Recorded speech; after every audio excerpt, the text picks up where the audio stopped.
So I am thrilled to have the honor to have Tina Parker on the podcast. This is, as you know, a series about excellent people and their paths and how they got to where they got to and their stories and challenges and all those things. And Tina is just a fascinating example.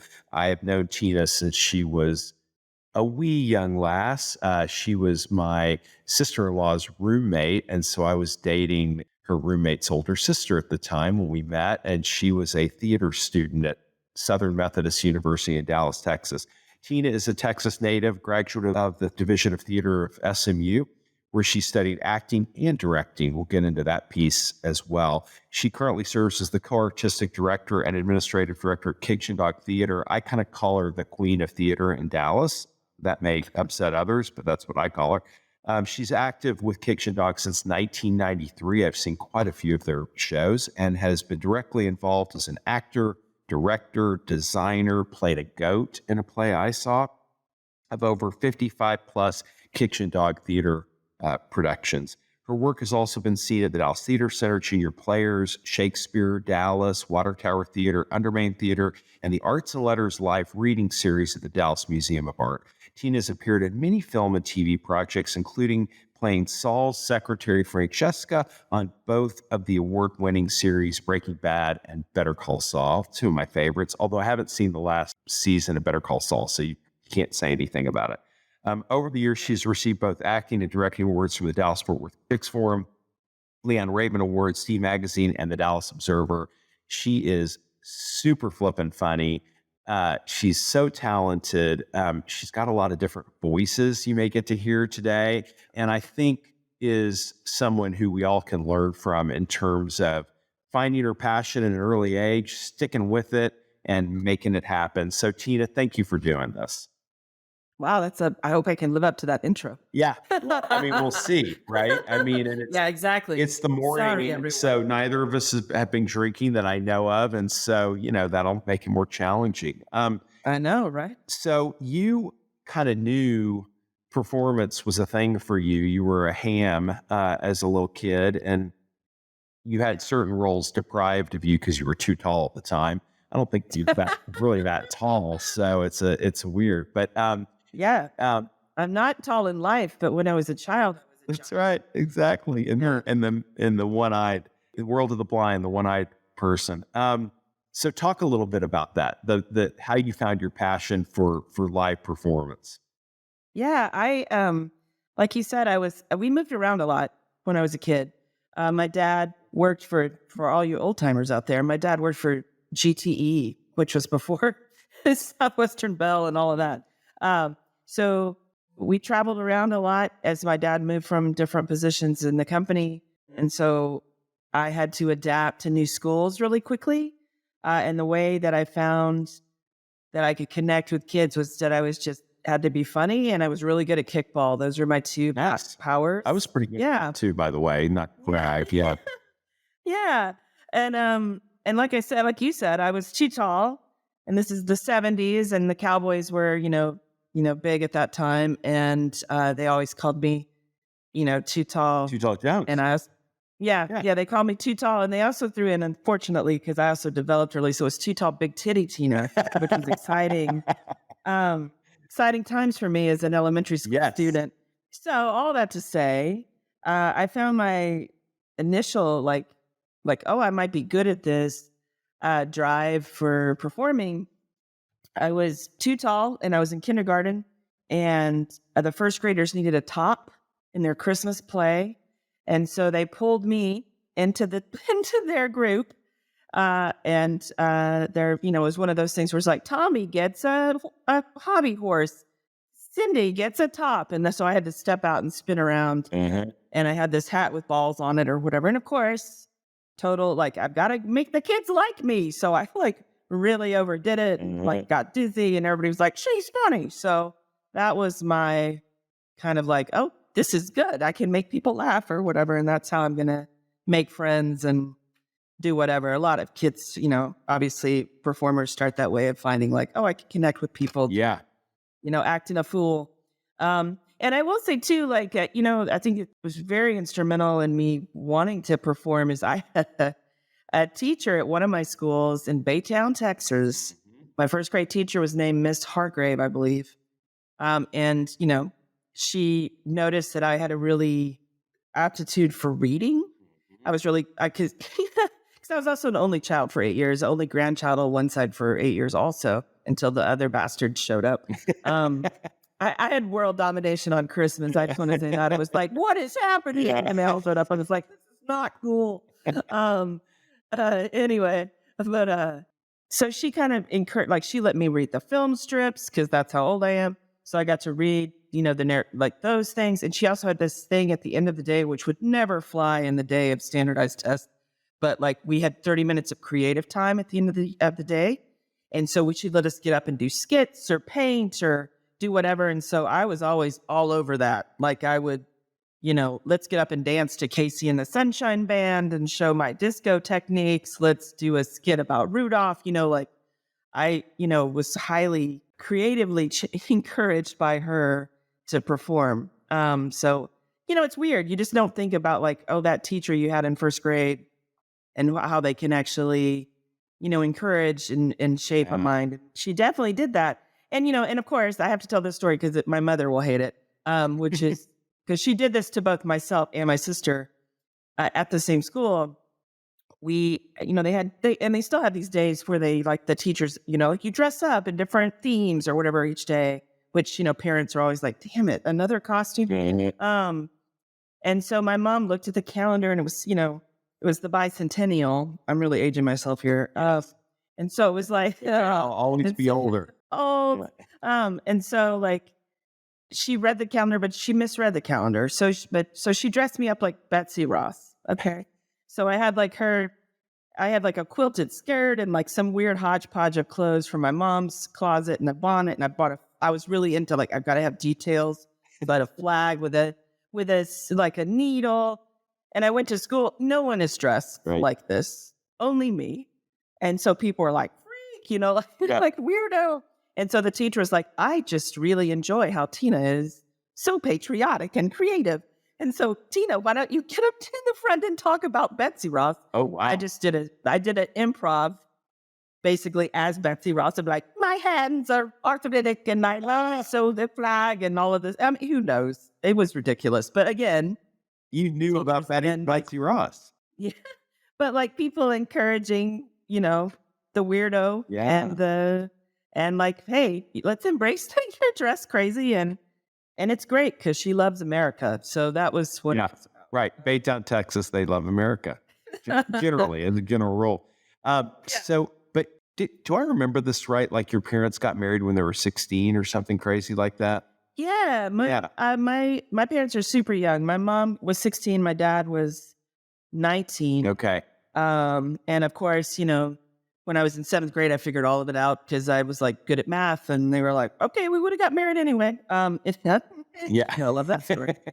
So I was born when she was 17. My dad was 20 and then my dad got drafted to Vietnam. And so like our whole thing, like we were set up for disaster and my parents are still married and, crazy. All of that, like, and made a great life. And, it's kind of by the grace of God and miracles or whatever, like that all of it survived because, it was all set up probably, I would say, for a rough start. But well, it's interesting because it's the product of Doris and Larry Budner, who I think you would have met. I did meet him, yeah. Yeah.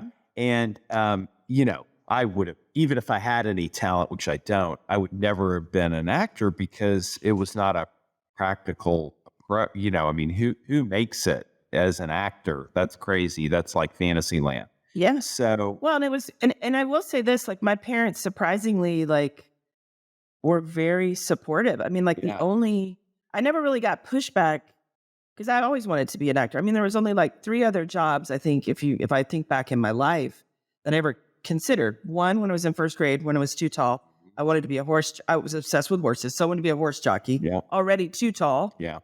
And then in 5th grade in my biography, I say I want to cure cancer, which why? I don't know. I didn't want nice. That would have been nice, actually. That would have been nice at 5th grade. Yeah.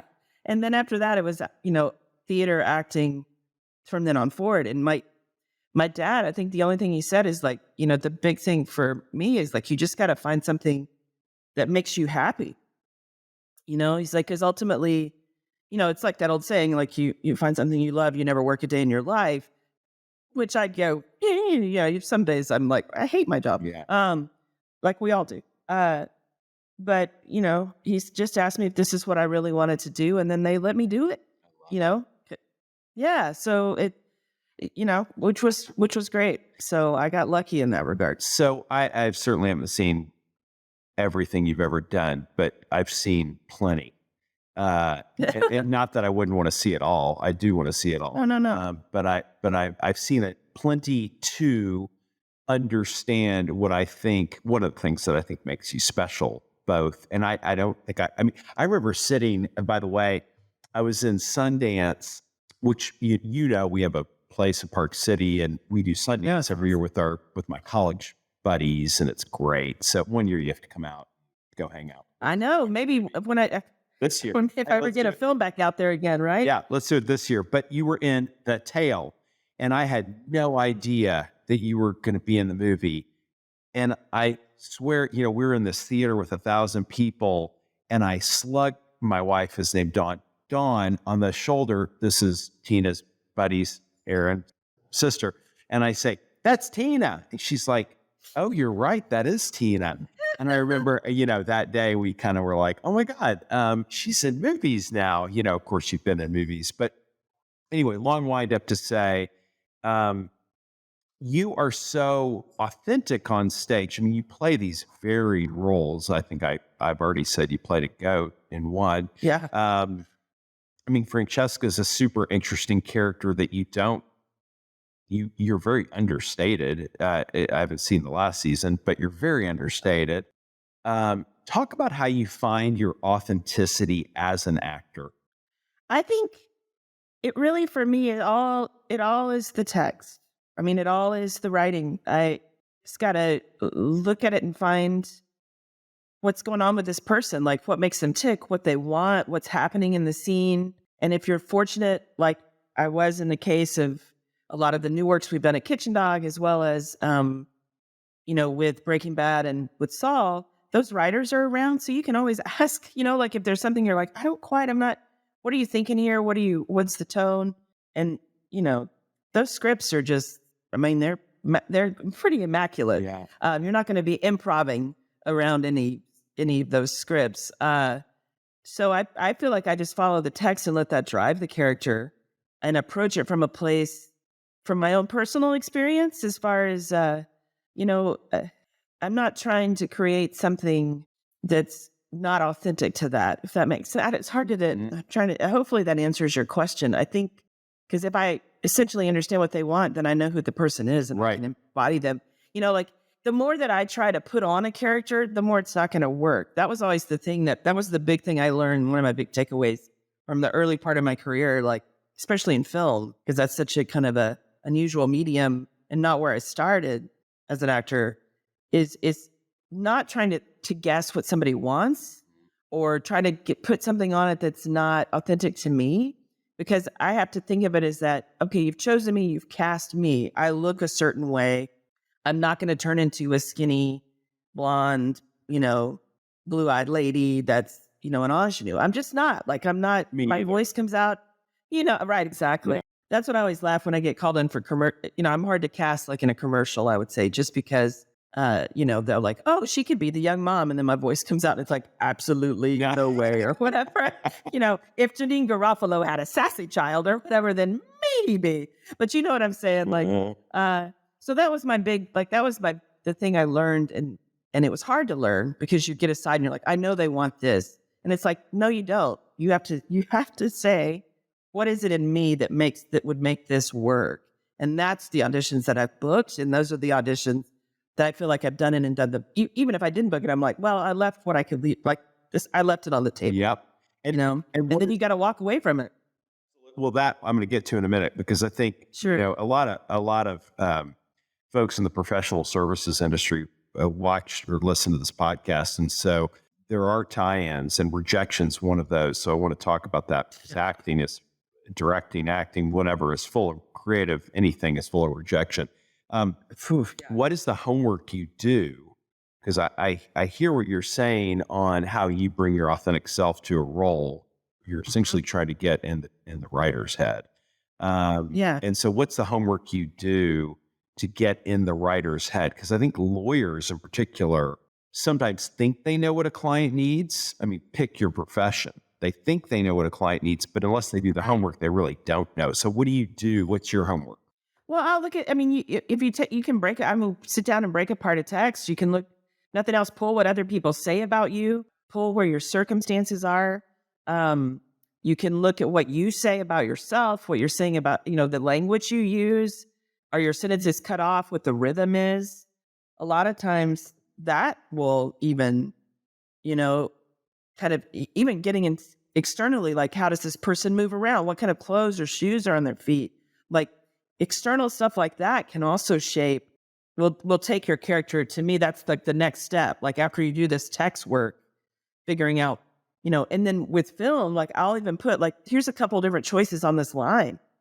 Like here's some different thoughts. Like it could go this way, it could go that way. Because once you get in a room and it's live and stuff starts happening, then you're able to give some more choices, for different cuts. Like, because it could be that this is the tone they need for this scene today or whatever. You know what I'm saying? Yeah. So I like to give myself some options because you could get in a room and the director gives you a redirect in an audition and says, hey, I want you to try this, or I want you to do something totally opposite. Well, if you're not ready to rock and roll, you can kind of shoot yourself in the foot, so to speak, and not show that the variety, So I think that it just helps me to be prepared in that regard. And then maybe don't use any of it. Maybe you throw it all out, because the other component of acting is that you're with another person, right?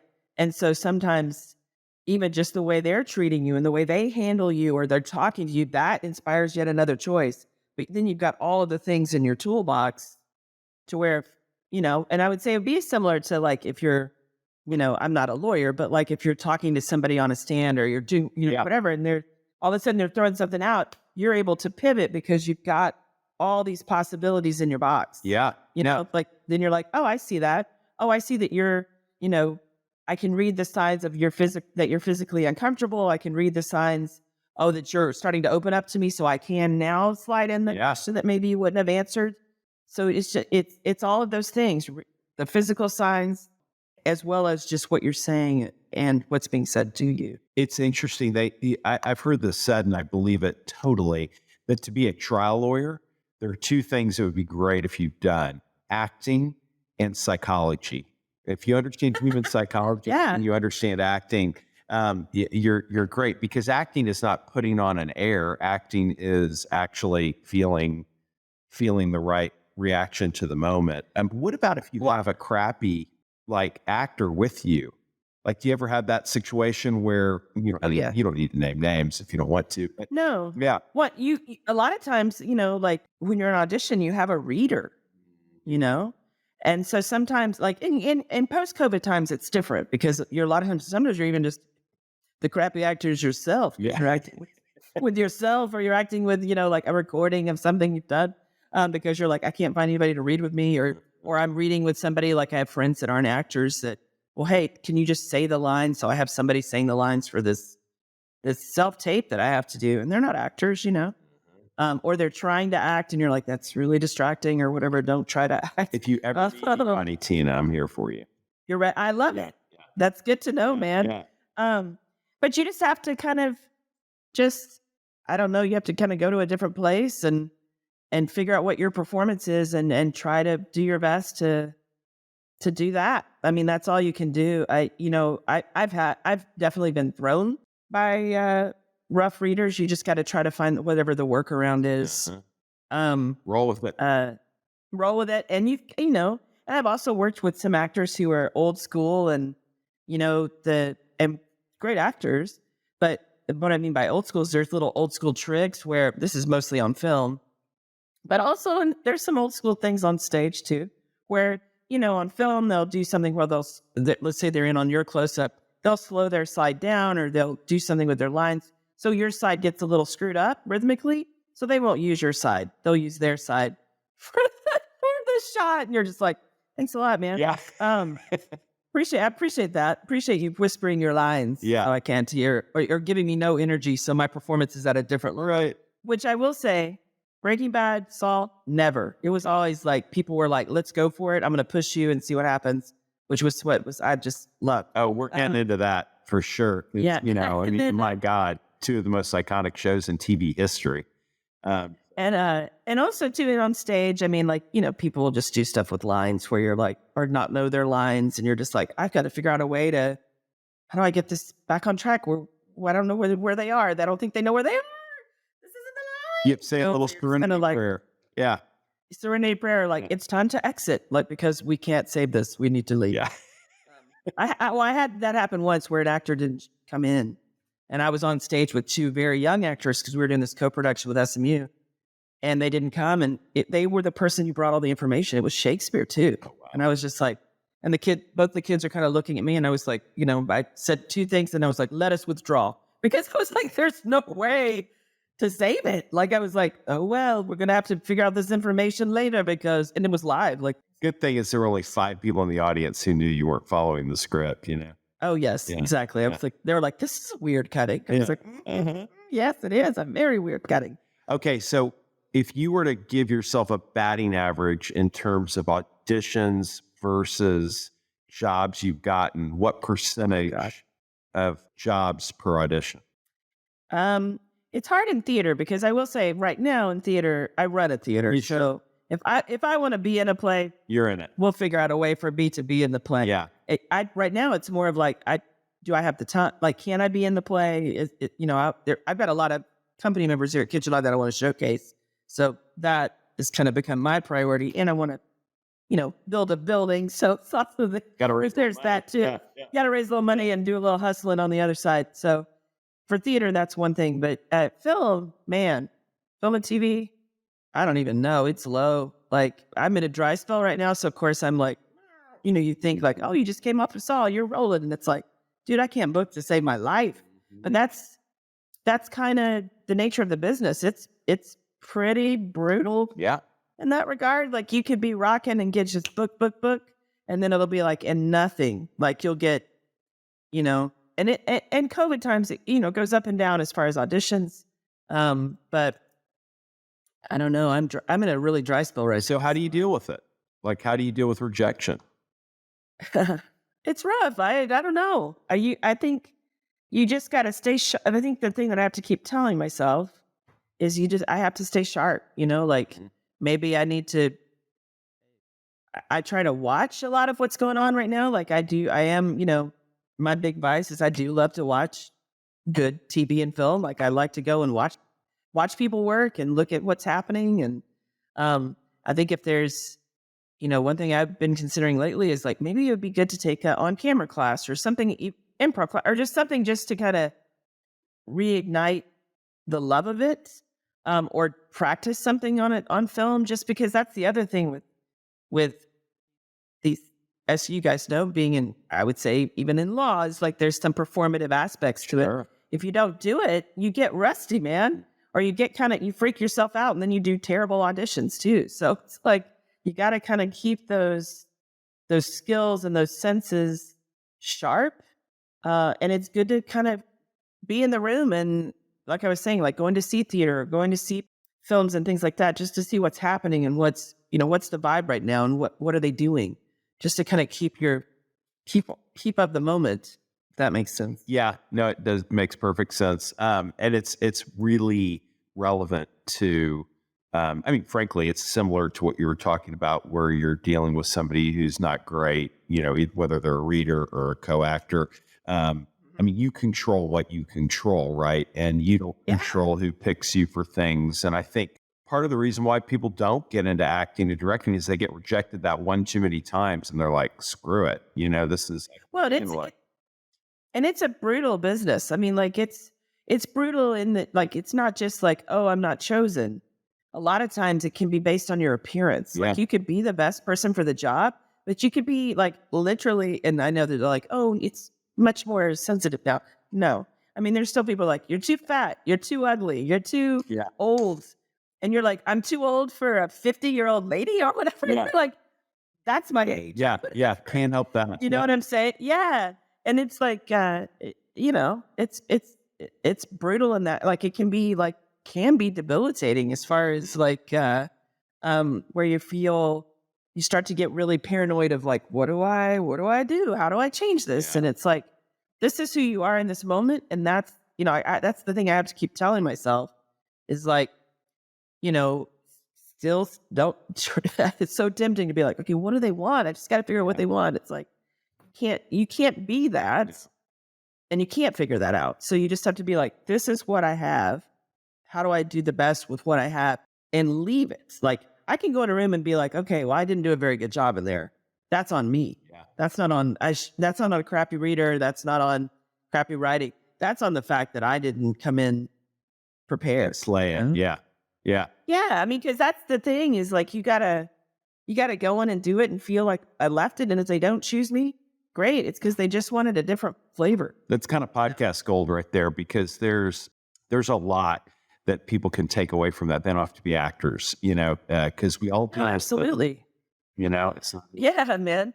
And I will say too, one thing I do, it's funny because you were saying the thing about, I meant to go back to this, which was you said the thing about, a lot of lawyers, it's great if they have some acting or psychology background. I actually remember we have a company member who is a coach. Like he comes in and he's coached news anchors and he coaches like lawyers and stuff. And I remember sitting in like watching an opening statement. Like we coached this guy because he had this huge case. And Barry's like, would you mind? Like he had hired me and a couple other people just to listen in this guy's opening statement and then talk to him about what appealed to us and what didn't work or what we didn't follow. And it was fascinating. Like and he was like, oh, I thought this would really land with you guys. And I was like, no, it was really off-putting or whatever. And he was like, oh, really? Yeah. And I was like, yeah, you seem like an asshole or whatever. Yeah. I was like, oh, okay.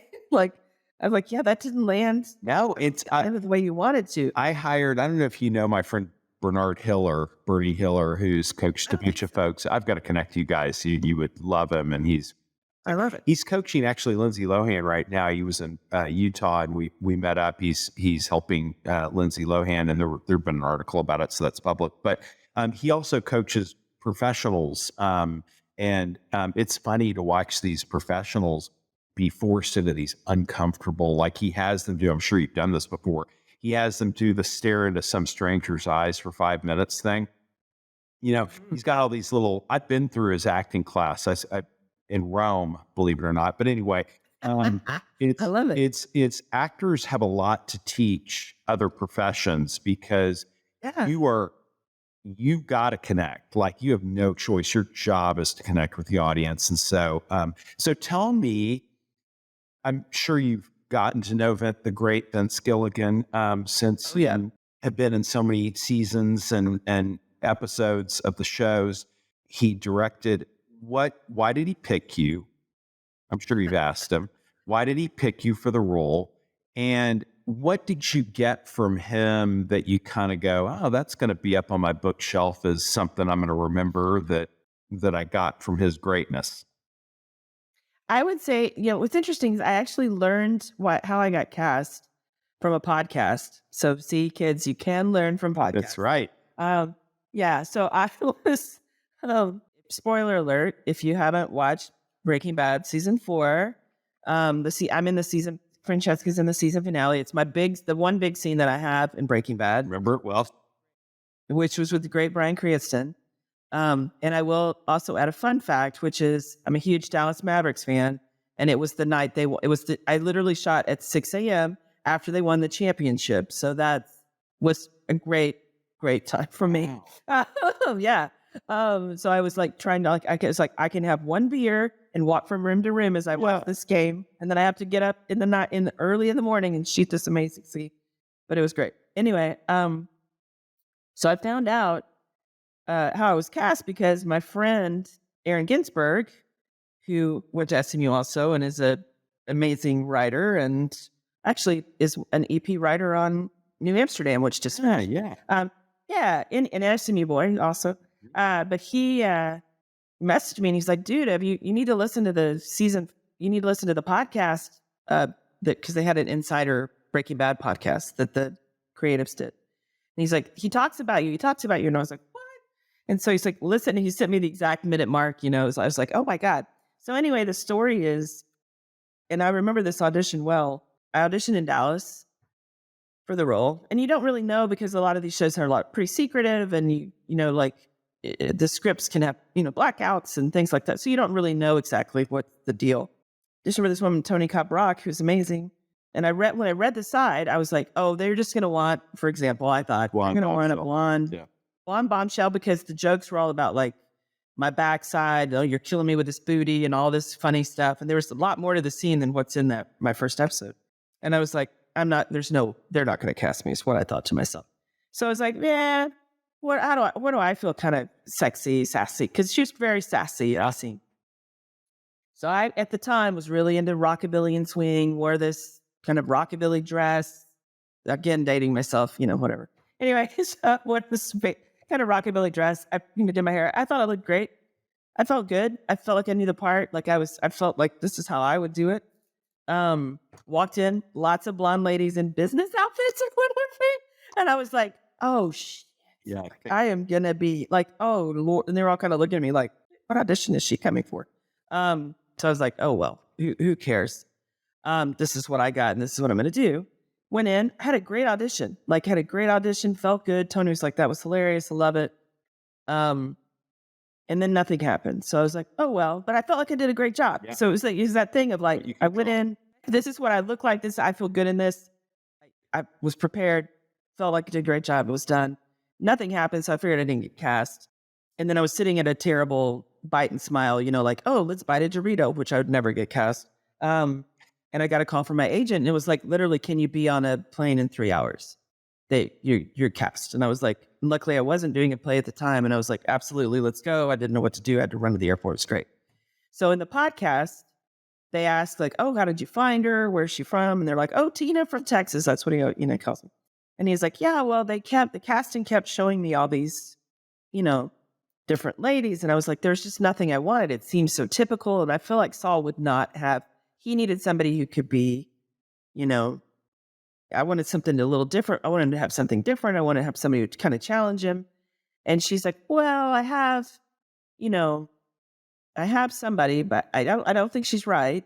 I think she's good, but I don't think she's right. Do you want to? And he's like, yeah. And he's like, and then I saw it. I was like, yeah, that's exactly what I want. And so he's like, and that literally is what happened. Like, then they called me. I mean, like it was, it was down to the wire. So it was kind of that, I don't know. Got wanted a good smart ass is what he was looking for. Yeah. Yeah, I think so. Yeah. And also just not, not what you would expect. And so thank you for him, obviously, for taking a risk on something that was outside of the box a little bit. What maybe you would have originally thought. And then it's just as far as working with him, I mean, just the attention to detail and the care with which he crafts character and story and whole vision. Like he's like, that was the thing from day one, just the attention to detail, to the small, like I have literally one line in that episode, but like he was involved, like he had created color palettes for the season. How did I fit into that? Look, choosing my costume, looking at the details that were on my body, like just establishing like what the environment is and like really making sure we were in it, and what, like in that we lived in it. That's the thing from both shows, just that care and attention to craft. And also, frankly, like just that kindness, like that they're just nice.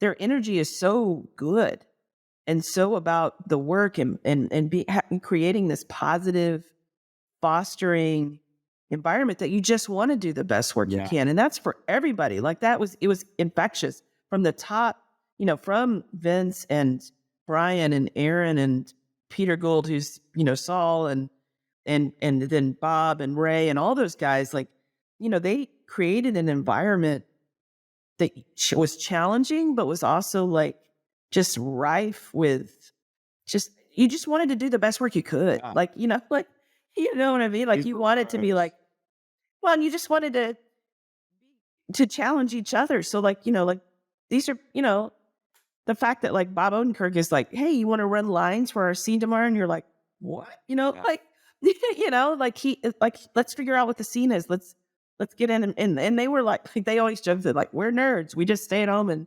and try to figure out all the angles on the scene just to see what possibilities are. Like I loved it. Like it's really like no other experience I've ever had. And hopefully I'll get to experience that again. Oh, you will.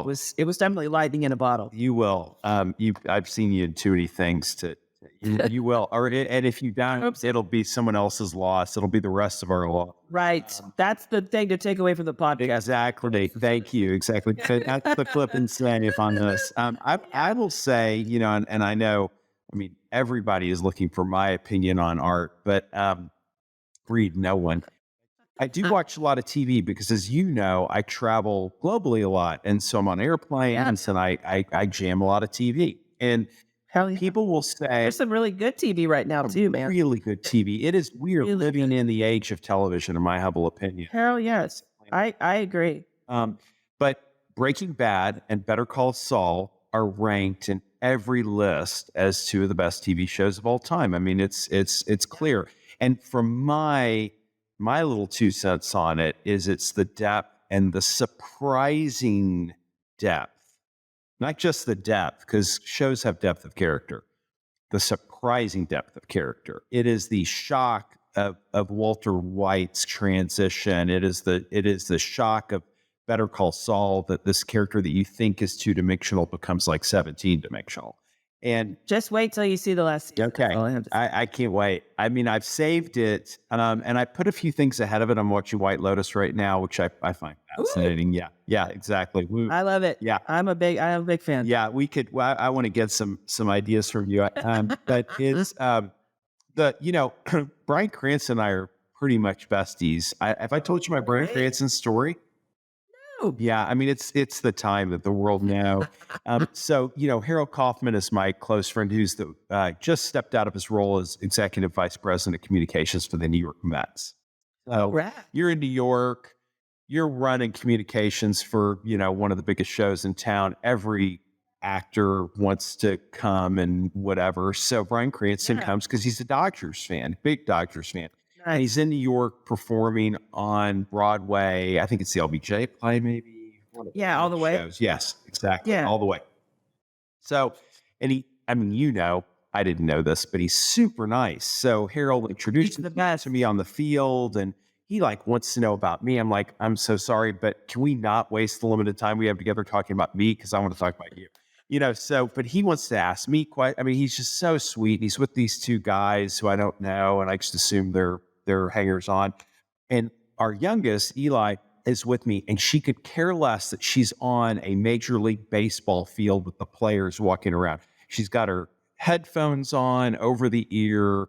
She just doesn't want to be there. And eventually Harold goes, do we want to take a picture? Do you want to see if Eli wants to take a picture? And I said, yeah, I'll go ask her. And I said, Eli, this guy over there, he's one of the most famous actors around, and he's a super nice guy, and he wants to take a picture with you. What do you think? And who is it? And I said, his name's Bryan Cranston. And she said, no, I'm not interested. And I said, well, but, you should be interested. Come on and take a picture. And she yells out in a voice that I'm sure he heard, Dad, for the last time, I do not want to take a picture with Mr. Cranberry. Okay. I walk over, I get in the picture, which I still have proudly today, with my friend Harold, who I've known since 5th grade, and Bryan Cranston. And we start walking over the doctor's side, and these two guys start talking to me, and I make Lily Cup Eli. Is their name now? And Eli walks with us, and I asked those two guys, what do you guys do? And they're like, well, we're working with Bryan on Sneaky Pete and this, that, and the other, but what we're known for is anime. And over her earphones, Eli's takes her headset off, and she just is transfixed and talks to these anime guys knows who they are, knows their voice. It just shows you that there's some art for everybody. She couldn't care less about Bryan Cranston, but she was fast about Mr. Cranberry. So anyway, that's my famous story. But talk about, I know you got to be friends with these people. talk about what makes them special. And Kim, I know you're friends with, and I've heard, so talk about the actors that we've all seen in these shows and what they're like and what makes them great. They're just, I mean, like, they're just nice people. Like, they're people that you would want to hang out with in life or whatever.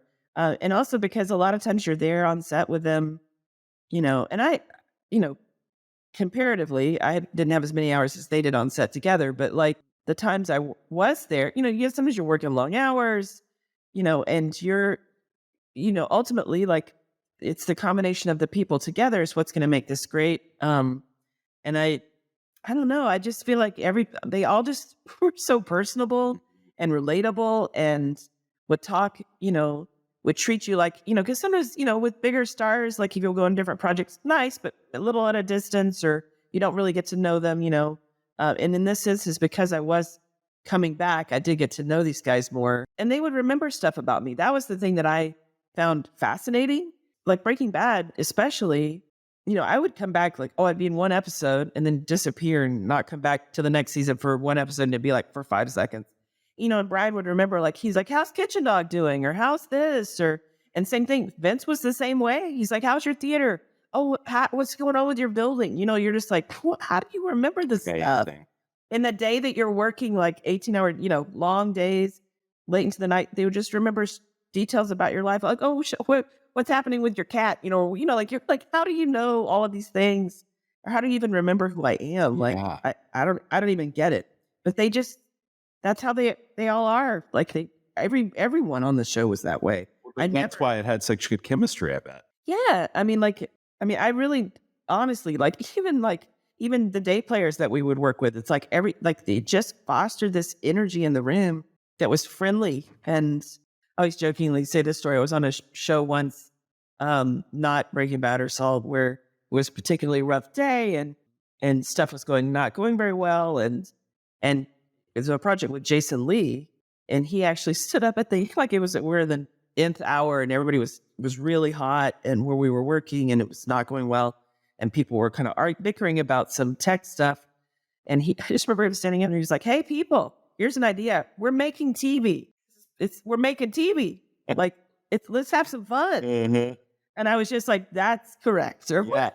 It's like, that's the thing is we're getting to do this. We're lucky and it's fun. And it is work. Like, I'm not, make light of, because it's long days and a lot of sacrifice on the parts of, a lot of people that do that job more than people realize. People are like, oh, it's fun. I was like, yeah, but you're also on set for 18 hours or 14 hours and you miss holidays and you miss, stuff. All your travel plans get changed. And, like that's people don't, you're away from like people who are on it full time. Like these people are away from their families, Bob had a heart attack or whatever, crazy crap happens.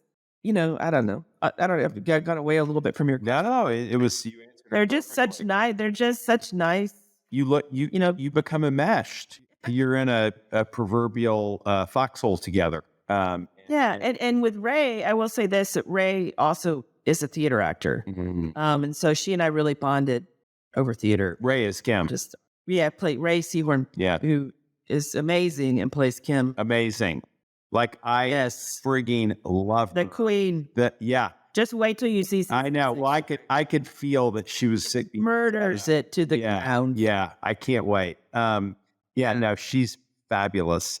Well, so what we haven't talked about really is, I believe you are a gift to the city of Dallas because you brought your considerable talents to Kitchen Dog, which has been around for 20 years? How long has it been around? Or 30? Oh, close to 30.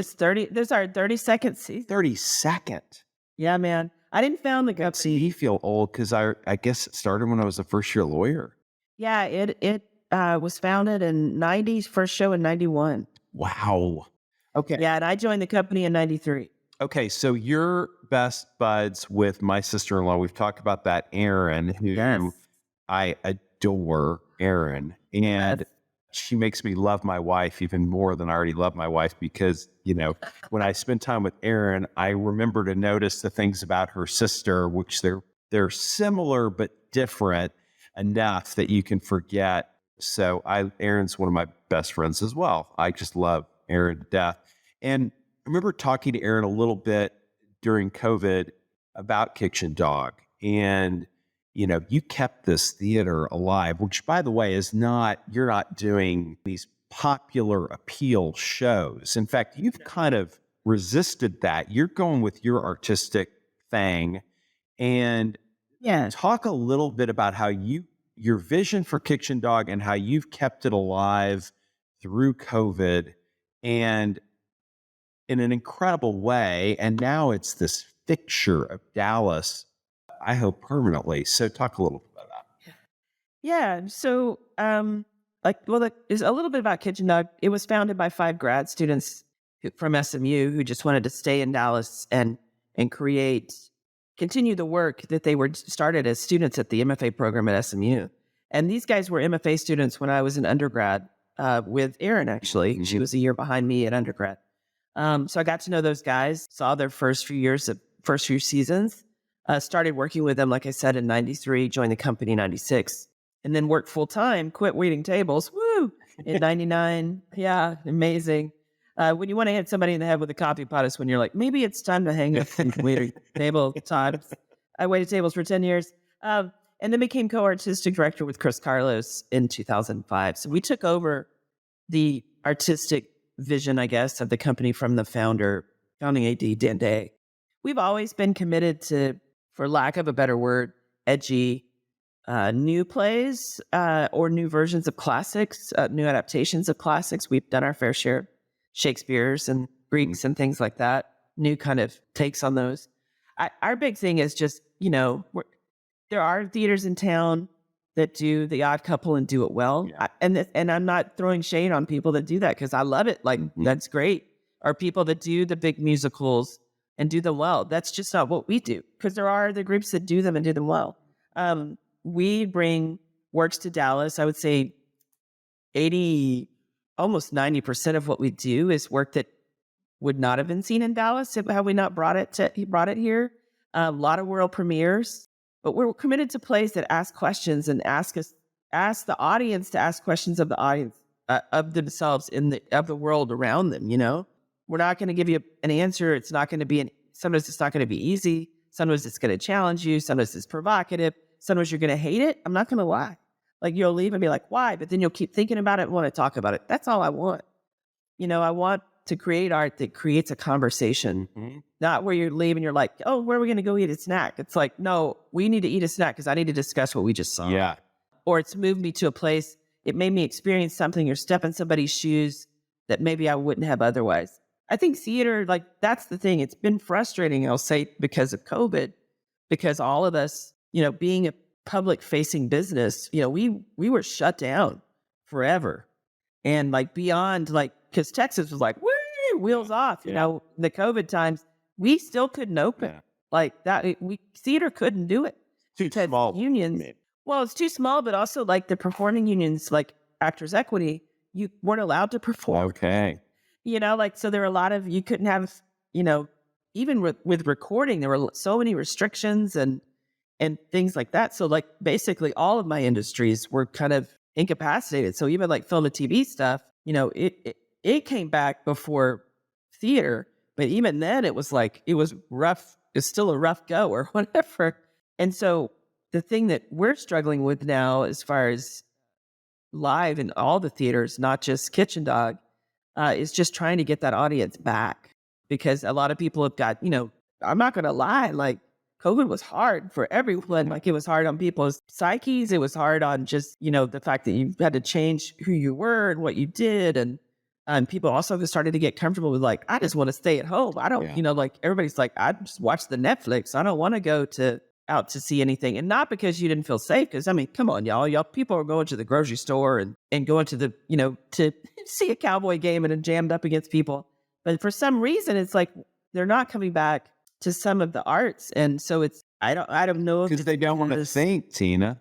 They're done with that. They've been thinking. I guess. Yeah. I know it's rough. So that's the thing we're all trying to right now navigate is, because people are they don't want to watch a recording. We know that. They don't want to watch digital media in theater, it just doesn't compare. I don't think we can compete with Netflix or any of the streamers. Like, and also watching a play recorded to me is just boring. I mean, some of the national theater things, those things are nice, but you're looking at a very expensive budget of film and quality of filming equipment that are just beyond my scope as an organization. Yeah.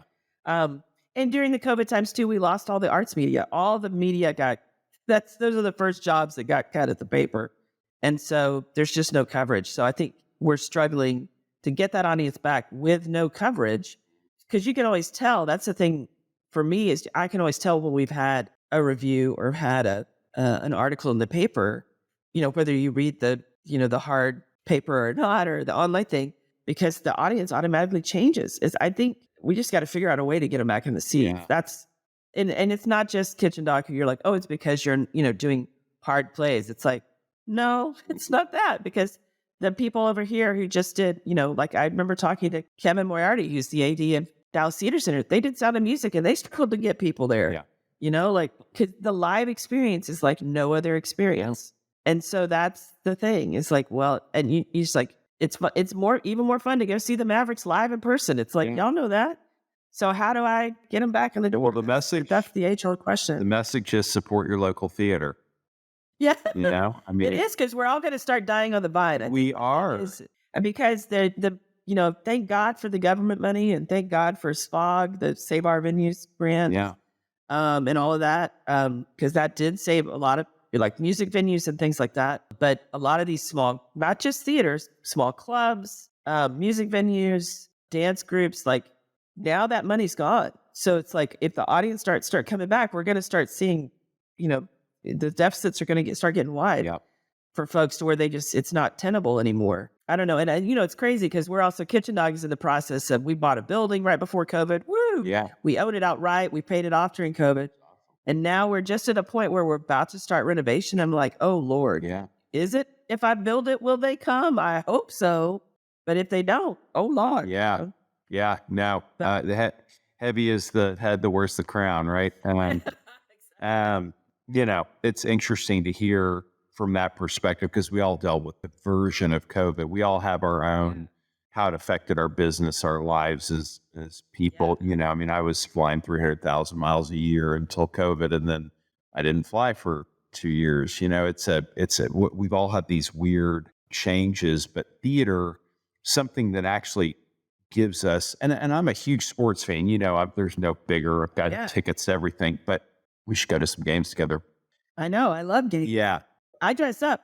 I dress up. Well, I mean, even better. But it's like we can't get the same thing out of a sporting event. I mean, we do turn our brains off a little bit and get to root blindly for something that we've attached our passion to. But theater does make you have that conversation. I mean, that's why we Dawn and I moved downtown, and so we're just right in the arts district. And I went by myself to walk to a show the other day, and it's just awesome. Well, and I think the thing is too, like in this time, because of COVID, we got so isolated, and we kind of lost our some of our human connection to other people. And I feel like that's the thing that theater does, is it creates the kind of future we deserve, the kind of future we want, the kind of empathy, like it generates empathy, which we all need a lot more of right now. Amen. That's the thing that's so just rough. Like even just watching, I'm not going to talk politics, but just watching the way people talk about people, I'm like, is there just no empathy? Like, no empathy. Yeah. It's like, are you listening to what you are saying? Yeah. Do you know to mention? I think so. So he does this great graduation speech. He goes to the University of Western Australia, where he's from, and he does this great graduation speech. And he has this one line, it's 9 life lessons. And to everybody listening, you should listen to this graduate. It's like 2008 or something like that. And Minchin says in his beautiful Australian voice, he says, talking today is like 2 incredible tennis players hitting beautifully executed shots at opposite ends of different tennis courts. And that's kind of what we are today. And we need to fix that. 1,000%. Okay. So I just looked at the clock. Like, I think we could have done 5 hours, but I haven't done a million questions I want to ask you. So we may need to do this another time, but quickly, a what's the thing that inspires you? Like, is there something that if you were to say, boy, that was my crown jewel of my artistic inspiration, is there something like that? A book, a play, a playwright, any kind of person or thing that somebody might want to pick up and go, I want to see if I'm inspired like Tina. Hmm. Golly, I know you even gave me this beforehand. And Art. that was the one that I was like, that was one of the things that I was like, I don't even know. Yeah. Recently, I've been inspired by reading books by people that I admire. Mhm. Kind of life story books.